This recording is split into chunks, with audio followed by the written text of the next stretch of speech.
CTET के इम्तिहान में ज़ुबान का इंतखाब ये एक बहुत बहुत अहम फैसला है। एक ऐसा फैसला जो स्कोर को बना भी सकता है और बिगाड़ भी सकता है। लेकिन अक्सर कैंडिडेट्स इसी में उलझ कर रह जाते हैं। तो आइए आज इस उलझन को हमेशा के लिए ख़त्म करते हैं। इस सफ़र में हम 6 अहम पॉइंट्स पर बात करेंगे। सबसे पहले तो इस कन्फ्यूजन को समझेंगे कि आखिर ये है क्या। फिर लैंग्वेज आई और लैंग्वेज 2 का फ़र्क बिल्कुल वाज़े करेंगे।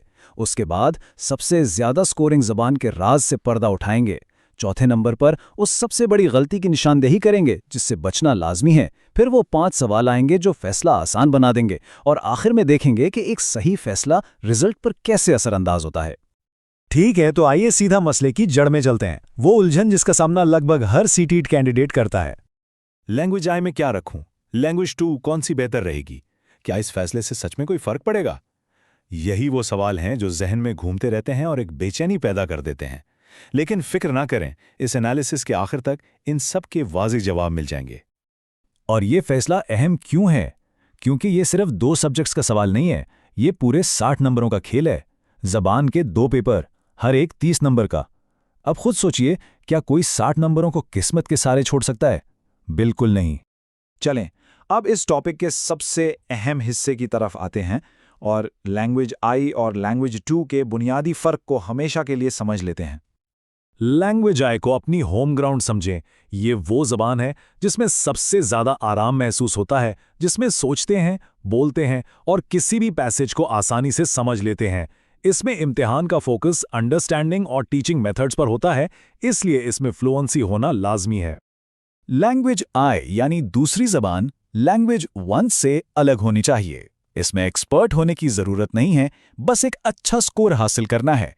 अगर 30 में से 20 से 25 सवाल भी सही कर लिए जाएं, तो ये एक बेहतरीन स्ट्रैटेजी है। इसमें ग्रामर और कॉम्प्रिहेंशन पर थोड़ा ज़्यादा जोर होता है। यहां पर देखें, ये स्लाइड इन दोनों का फर्क बिल्कुल साफ कर देती है। तो उसूल ये है, लैंग्वेज आई में मास्टर बनना है, जबकि लैंग्वेज 2 में एक स्मार्ट खिलाड़ी। एक में गहराई चाहिए, दूसरे में स्ट्रैटेजी।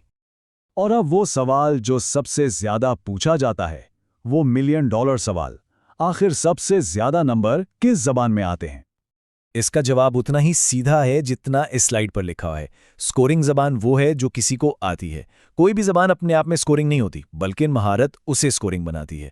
मैंने खुद एक दोस्त को देखा जिसने सिर्फ इसीलिए इंग्लिश ले ली क्योंकि वो स्कोरिंग समझी जाती थी, लेकिन इम्तिहान में उसे सवाल समझने में ही इतना वक्त लग गया कि स्कोर बहुत कम आया। हाँ, कुछ आम ट्रेंड जरूर हैं, जैसे उर्दू की पेडागॉजी अक्सर आसान लगती है, हिंदी के सवाल सीधे होते हैं और इंग्लिश का कॉम्प्रिहेंशन कुछ लोगों को मुश्किल लग सकता है। लेकिन ये सिर्फ इशारे हैं। हुक्मी फैसला करने से पहले पिछले साल के पेपर्स उठाएं और खुद देखें कि किस जबान के सवाल ज्यादा आसान लग रहे हैं। अब बात करते हैं उस एक गलती की जो सबसे ज्यादा नुकसान पहुंचाती है। एक ऐसी गलती जो हजारों कैंडिडेट्स के अच्छे स्कोर के ख्वाब को तोड़ देती है। और वो गलती है भेड़ चाल, दोस्तों की पैरवी करना। ये देखना कि मेरा दोस्त क्या ले रहा है और आंखें बंद करके वही ज़बान सेलेक्ट कर लेना। याद रखिए, दोस्तों की पैरवी करना सीटीईटी के ख्वाब को तोड़ सकता है। हर किसी की ताकत अलग होती है, उसके दोस्त की अलग। तो गलती की बात हो गई। अब इससे बचने का तरीका और सही फैसला करने का फॉर्मूला देखते हैं। ये 5 सवाल आपके गाइड हैं। खुद से पूरी ईमानदारी से ये 5 सवाल पूछें। पहला, किस ज़बान में पढ़ने की रफ्तार सबसे तेज़ है? वक्त बचाना इम्तिहान में सब कुछ है। दूसरा, किस ज़बान का पैसेज एक ही बार में समझ आ जाता है? बार बार पढ़ना वक्त ज़ाया करता है। तीसरा, स्कूल में किस ज़बान की ग्रामर आसान लगती थी? चौथा, किस ज़बान को पढ़ाने के तरीके ज़्यादा लॉजिकल और आसान लगते हैं? और पांचवा, मैं किस ज़बान में सोचता हूं और आसानी से नोट्स बना सकता हूं? जिस ज़बान के हक में ज़्यादा जवाब हों, वही आपकी ताकत है।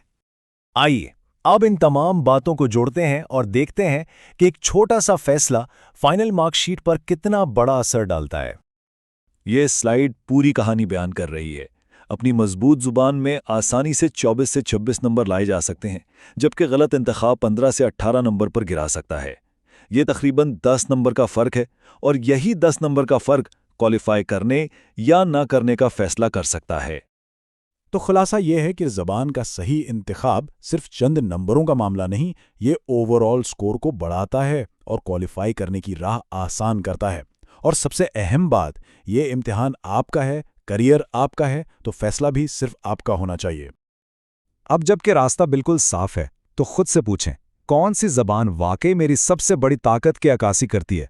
इस सवाल पर ठंडे दिमाग से गौर करें, अपनी सलाहियत को पहचानें और एक ऐसा फैसला करें जो कामयाबी की बुनियाद बने। मेहनत ज़रूर रंग लाएगी। शुक्रिया।